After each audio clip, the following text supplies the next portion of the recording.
സ്വദേശിവൽക്കരണ നടപടികൾ വേഗത്തിലാക്കാൻ യുഎഇയിലെ സ്വകാര്യ സ്ഥാപനങ്ങൾക്ക് മുന്നറിയിപ്പ്. ഡിസംബർ 31-നുള്ളിൽ നിശ്ചിത ശതമാനം സ്വദേശികളെ നിയമിച്ചില്ലെങ്കിൽ 96,000 ദിർഹം വരെ പിഴ ലഭിക്കും. 50-ലധികം ജീവനക്കാരുള്ള സ്ഥാപനങ്ങളിൽ ഈ വർഷം അവസാനത്തോടെ 6% സ്വദേശികളെ നിയമിക്കണമെന്നാണ് വ്യവസ്ഥ. 2026 അവസാനമാകുമ്പോഴേക്കും സ്വകാര്യ മേഖലാ സ്ഥാപനങ്ങളിൽ 10% സ്വദേശികളെ നിയമിക്കണമെന്നാണ് യുഎഇ മാനവശേഷി സ്വദേശിവൽക്കരണ മന്ത്രാലയത്തിന്റെ നിർദ്ദേശം. ഇതനുസരിച്ച് ഓരോ വർഷവും 2% വീതം സ്വദേശികളെ നിയമിക്കണമെന്ന് നേരത്തെ അറിയിച്ചിരുന്നു.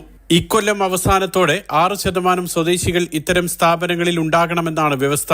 ഇതിൽ വീഴ്ച വരുത്തുന്ന സ്ഥാപനങ്ങൾക്ക് ജനുവരി 1 മുതൽ 96,000 ദിർഹം വരെ പിഴ ചുമത്തും.